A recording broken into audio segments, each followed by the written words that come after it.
Hey everyone, Jason here from Off the Beaten Path. Shorter video this week. So this is a bit of a night run. I was actually on my way back from some jobs I've been visiting for work and decided to do a night run down Buckland Spur. So I came in on the Mount Buller Road from Mansfield there to the west, and then took Carter's Road up here to the north to the Tomahawk Hut, which is effectively the start of Buckland Spur. This side is a fairly gentle climb up to the top of the ridge, and then it's a much steeper descent on the far side. Not having still done a lot of steep work, particularly not a lot of steep descent work in the 76, I was really keen to just try out low range gearing and see what that was like. And this track then takes you back to the southern end of Lake William Hovell near Cheshunt. You've got the little crossing there at Evans Creek, and then you're back out onto the bitumen. So without any further ado, let's get into it, guys. As I said, it's a night run. It's just the single track, so it will be a shorter video, and I'll cut the footage at the end a fair bit because I was filming with the GoPro and they're pretty terrible in low light, and I'd forgotten that. So we'll put together the best video we can, guys, and I hope you enjoy it. Alright, so starting off with pretty decent light here at Carter's Road, just near Sawmill Settlement, just heading into the Mansfield State Forest. So I have just aired down, and we're heading on Carter's Road up to Buckland Spur. Just stopped there briefly to check my directions, because I've not actually come this way to Buckland Spur before. I've done Buckland Spur a number of times, but never come in on Carter's Road. Nice little campground there on the left, right on the river. Cracking little spot. And just off the bitumen as well, so worth keeping an eye out there for sure. And you can see the walking track there on the right hand side, part of the Alps walking track. And this early section is pretty easy going, that's for sure. So we've just started Carter's Road. I've never come this way before. Actually on my way back from a work visit to a site, and decided to take the scenic way. So the plan is we've come through Mansfield and we're on Carter's Road, which comes off just from Sawmill Settlement, and we're going to take this through to Tomahawk Hut and then over Tomahawk Gap, back past Lake William Hovell, and yeah, head home from there. Bit of a night run. Haven't done one of these for a while, so yeah, should be good fun. Just really wanted to take the chance to take the 76 off-road and practice driving it a bit more in conditions I'm sort of more used to. The track from Tomahawk Hut across to Lake William Hovell is something I've driven before in the Padge, so you know, assuming conditions haven't changed too much, which is never a safe assumption, it should be fairly straightforward drive. Famous last words. So, that's the plan. So far it's a two-wheel drive gravel road, as the name Carter's Road would have you believe. So we're just in high range four-wheel drive and ticking along at about 50 clicks, and we've got the tyres down at just 27 psi, so not too low, but enough that it is making a difference to the ride quality on this road. Yeah. So anyway, we'll get into it. See how long it is before we lose the light. The sun's sort of still shining on the tops of the hills around here, but once we lose it from this valley, I think it'll get dark fairly quick. So yeah, it probably looks a bit lighter there on the front of the car, and yeah, we're just fortunate that the time of year this was shot, which was early November after the October border trip. So yeah, just passing Plain Creek track there on the right hand side, still on Carter's Road heading to Buckland Spur. And as you just heard, I have driven Buckland Spur a number of times. and we've made our way here to the southern end of Buckland Spur track, which is just before you get to Tomahawk Hut. It's a very quick run, so definitely a track now rather than a road. Still in pretty good condition. This side of Buckland Spur is a much easier drive. The north side up from Lake William Hovell is much steeper and rockier, and certainly can be challenging if there's been even a small amount of rain, that's for sure. Did find myself with this decent pothole that was a lot deeper than it looks on camera there. You can just see how much the front of the car moved going through that. And you can see on the right hand side of the track there where people for no good reason are going off the track and just creating a little bit of havoc. Completely not necessary, and doesn't encourage parks to keep the tracks open for us either. So just coming up here on Tomahawk Hut on the left hand side. Great little hut. Now I didn't stop and film anything there because I have done a video on Tomahawk Hut before, and I probably will do again, and I wanted to get as much of the track in during light as I could. So I just pushed on, but great little hut to visit, Tomahawk Hut. Really sturdy log hut. Great little fireplace in there, so it can be great for a lunch stop. And you can see here somebody's fortunately cleared the track just enough for us to continue on our way through. So this side, yeah, it's a very gentle climb, and then the midsection is a plateau that you drive along before coming down on the north side towards Lake William Hovell, just coming up on those seasonal closure gates. So that's something worth noting. This track is seasonally closed, which means from the June long weekend usually till the end of October. Sometimes that date does vary. This track is closed for that winter period.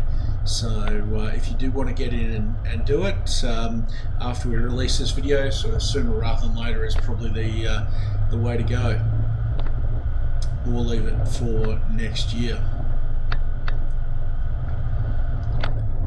As you can see though, and as I said, this part of Buckland Spur is a pretty easy drive. We're just coming up here on the left hand side at the southern end of Evans Creek track, which at this point I've never actually driven Evans Creek track, but since filming this I have, and that'll be another video. Met up with some great people and we did that track, so you'll see that coming up. Used to be the easy way if Buckland Spur was too hard to get up from Lake Chesed. I'm not completely sure that's the case anymore, but I'll leave you guys to judge. So came across this little mud hole here, and it doesn't look like much, but these can be really, really soft. I was by myself, and because this was not planned, I didn't have my winch controller in the car with me, and unlike the pads, the winch in the 76 is not wired into a dash control just yet.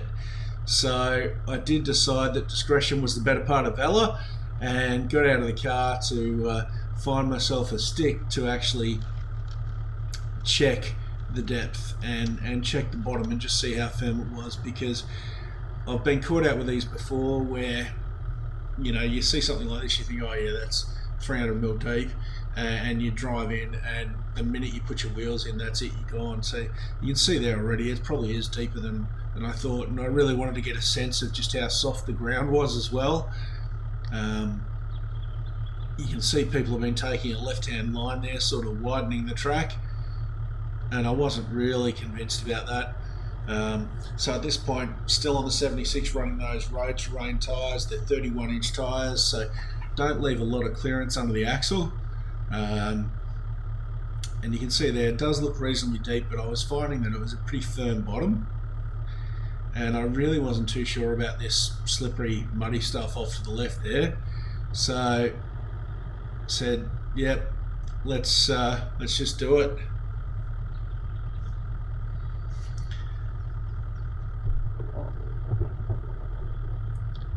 So ultimately decided not to take the left-hand line, but just to give it a little bit of momentum and push it straight through the middle. First gear into second gear and through. So a bit of a non-event in the end, but when you're solo, it doesn't pay. It pays, I should say, to be careful. It doesn't hurt to take that little bit of extra time just to check things, because once it's gone pear-shaped, it can be problematic. And you can see here, track's nice and dry, a few little wet spots here and there, but certainly evidence of it having been quite soft. This was pretty rutted out, and I was trying to sort of span those ruts and stay up on one of the ridges there, which I was partially successful in doing. But you can see the evidence there that people have definitely come through here when the track's been significantly softer and had a very different experience. So right through this section, I was just spanning those ruts. There's no need to drive down in those. Plenty of room to sit up on top and just cruise along nicely. My gear changes weren't brilliant here, I must say, but you get that. Let's just say I've gotten a lot crisper at manual gear changes since this was filmed, and you'll have to take my word for that.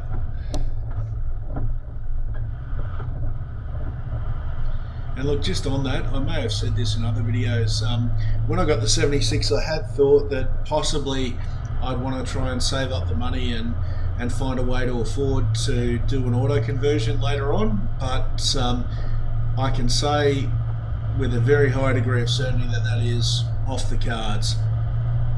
Loving the engine braking in the manual, loving the control in the manual, so unless there's a compelling reason that I'm currently unaware of, definitely not looking to spend the crazy kind of money it takes to do an auto conversion. Just don't see the value. Tree falling down there, that was a little bit tight.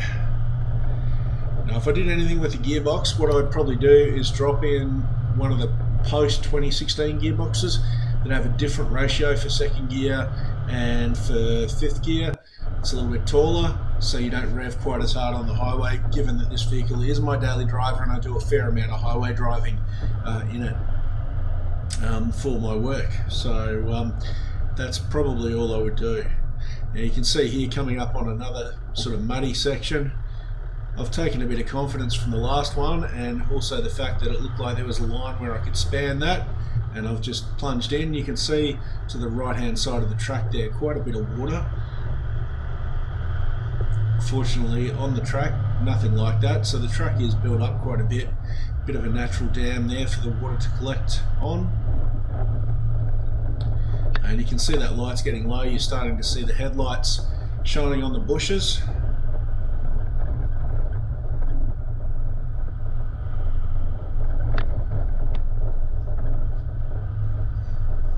But yeah, definitely making good time. And finally starting to begin the descent down the north side of Buckland Spur. And again, any of these spots where you've got one of these humps to prevent the water running too fast down the hill and slow the erosion, you tend to get a little bit of water collecting there as well. And I did take this pretty slow, and that was for a couple of reasons. This was my first opportunity to drive the 76 on a track that I've driven the Padge on. That's a high country track that's got a bit of gradient to it. So I was comparing that and still very much learning how the 76 handles with engine braking and how much engine braking I get in the different gears. The descent on the north side is a lot steeper than the camera angle would have you believe, or than it looks in the camera angle. Now I think it was through this section, or possibly further down maybe, most of the time I was in second gear, low range, and it was delivering great engine braking and better than I used to get in the Padge. I did try a couple of the steeper sections. Don't know if you can see me in this light, but we're crawling down Buckland Spur here, second gear, low range, no brakes, and going slower than I would in the Padge in first gear, low range, which is pretty cool. Yeah, nice to practice some engine braking with this thing and get a feel for it. So yeah, I did try some sections in first gear, low range, some of the steeper sections, and what I actually found was I because I haven't finished my setup on the rear, I didn't have enough weight in the rear to actually force the wheels to have traction, and there was so much resistance in the drivetrain that in first gear low range the rear wheels weren't actually spinning and they just started skidding and the vehicle started sliding. So I very quickly had to put the brakes on and drop back into second gear to utilise that engine braking. But that's how strong the internal resistance is in first gear low range in this thing. It's just crazy. And look, the fact that I'm still running the road terrains probably didn't help with traction to engage the drivetrain either. But you know, you live and learn. But that's why some of these downhill sections do seem really slow. And as you can see, it's getting quite a bit darker now. Hence that haziness coming into the footage, because it is shot with the GoPro and they really don't do well in low light environments. And just running the aux beam LED headlights on high beam, not running the spotties at this time. The visibility for me was actually probably better than what it looks like on camera here. And yeah, I've been really happy with those LED headlights since I put them in. They're certainly a big improvement over the standard candle power halogens, whatever they were, that were in there when I got the car, that's for sure. You can see here this side of Buckland Spur is really quite a rocky track. It's got some loose surface to it, and that's where coming up gets quite challenging, because you've got a steep track with loose rocks, and if it's wet as well, getting traction becomes quite problematic. You can see here we're heading our way down towards Lake William Hovell, and some amazing colour in the sky. And as I said, look, this is a lot slower than you might normally drive it, primarily because I'm practicing the engine braking in the car and getting used to it and how it responds, and also because it is at night and I am solo, and I'm just taking it slow and steady, because I didn't want to have any issues that might have occurred if I tried to take it a little faster. Long time watchers of the channel know that, yeah, I'm prone to getting things wrong. But yeah, this was actually quite an enjoyable drive. I was glad I did it. I'd had a long day out in the car doing site visits down around central Victoria, and it wasn't exactly on the way home back to Albury, but I sort of made it that way. That I just jumped across the freeway to Mansfield, did a quick refuel, and decided to tackle Buckland Spur on the way home. Didn't make for a long day. I think I headed out in the car that day at about 6 a.m. and I think it was about 10:30 by the time I got home.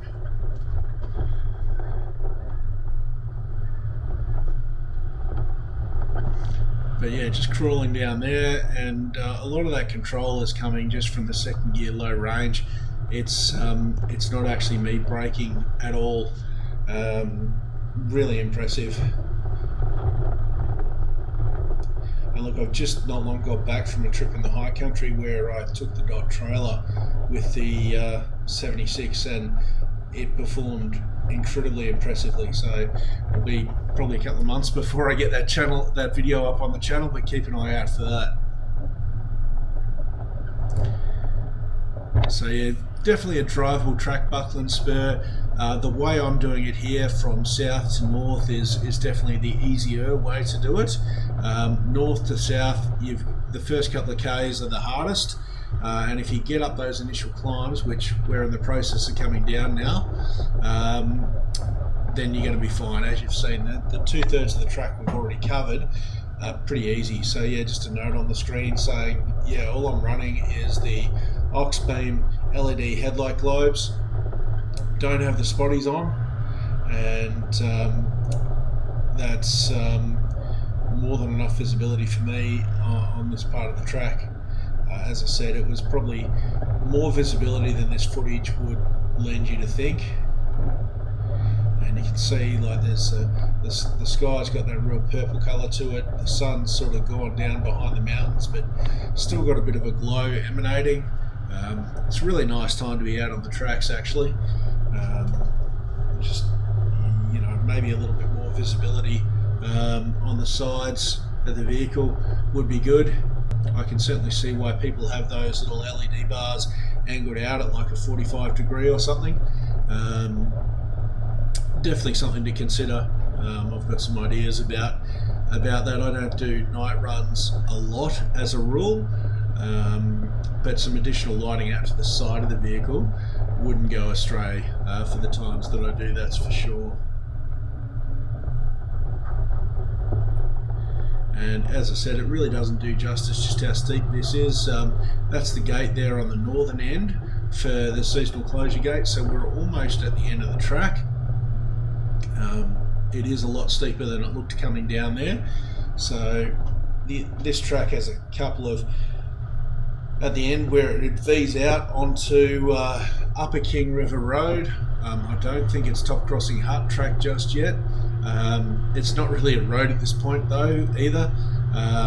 And so we're now heading west towards the little crossing at Evans Creek, and then back to the bitumen at the foreshore at Lake William Hovell before heading home. So it's a pretty short run from the northern end of the Buckland Spur to Evans Creek, and it's a steep little entry, although that has changed since this was filmed, that's for sure. Now watch out for the big hole coming up on the left that I completely don't see, just over this hump. Here it comes. I did slow the video down. There it is on the left, right there. It's bigger than it looks. Watch that wheel drop in, and then the back one. Now look, maybe I would have seen that if it wasn't a night run, but that was a pretty hard hit. The 76 just took it on the chin and kept on going. And from there, it's really not too far to the Evans Creek crossing. So those lights you can see are at a camp. A couple of guys just camped on the other side of Evans Creek here. Now keep in mind too, the camera here is mounted up right at the top of the windscreen on a GoPro mount, so the camera actually has better visibility in front of the car than what I do from the driver's seat. So when I'm pulling up to that top edge of that rock shelf there, I can't see anything. All I can see is the front bonnet of the car, and then in the distance the water. Now I have driven this a couple of times, so I have an idea of what this looks like, and again, this has markedly changed. This rock step is no longer here. It's been completely cleared out and bulldozed, and there's a concrete road here now. Apparently they did that to make access for fire trucks safer, easier, better. So don't worry about this, you don't have to deal with it anymore. But yeah, so you can see the Evans Creek there and the bank on the far side. And I've sort of picked my line, and I'm just trying to edge my way down it. Now you get a sense here of just how steep this is. See where the headlights are shining on the water and how close that is to the front of the car. So it's a very steep little drop in here, very steep. And yeah, bit of a thump there on the back end with the tow bar, but again, all good. Now I should have gone left, but I was sort of drawn past the end of that tree that's fallen down there, so I've kind of invaded these guys' camp there. They're cooking dinner. Last thing they probably wanted was somebody like me driving through their campsite, but look, they were all good about it, and I didn't really know where I was at this point. And they're like, yeah mate, just keep going, you're good, the track's just here, just keep going and turn right. Now I did remember this was a very rocky little section of track here after Evans Creek, but at the moment the creek wasn't that deep, but there's a lot of water here. So yeah, this is the track. It's not a river, it's not a riverbed, it's the track. Much rockier than the last time I'd driven this, that is for sure. Pretty gnarly, and you can see there, like that big rock on the left, you don't want to try and drive over that. Yeah, just some gnarly big rocks here, and I was surprised at the amount of water given that Evans Creek actually wasn't that deep. So yeah, little obstacle here just to keep in mind. Whether this has changed significantly when they've done the work on Evans Creek, I don't know, because I know about that because I've seen a photo posted, not because I've been back since they did the work, because it's only very recent. But yeah, a bit of water sitting around here, as you can see, so we're not completely out of the woods yet.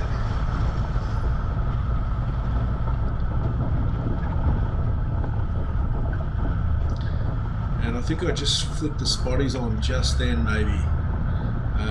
Not 100% sure, but I think that's what just happened there.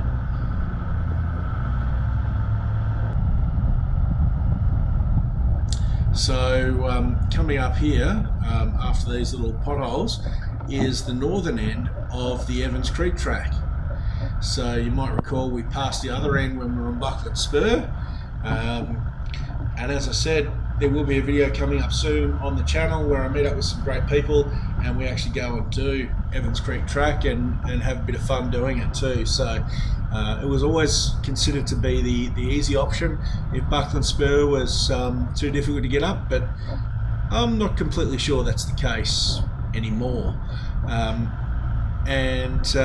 Even from the end of Evans Creek to get out to the Lake William Hovell foreshore, there's still a couple of good hills here, a couple of good climbs. One of them is fairly much a clay sort of hill, and definitely gets slippery when wet. I think we're just coming up on that now, perhaps.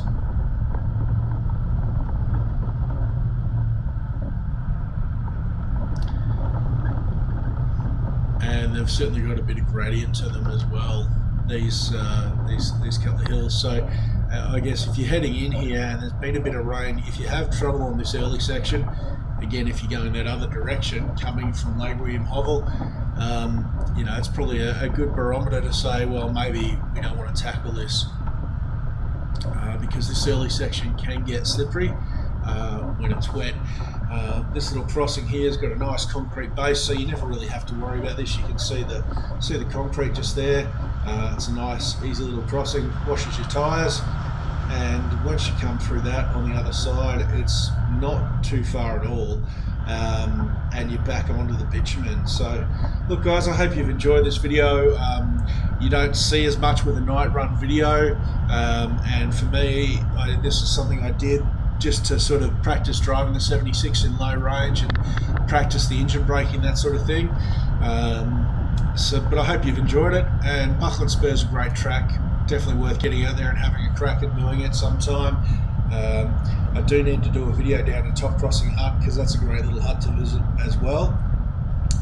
As always, if you want to support the channel, you can check out our Buy Me a Coffee page, where you can pick up patches and stickers, or just buy me a virtual coffee to help support what we do.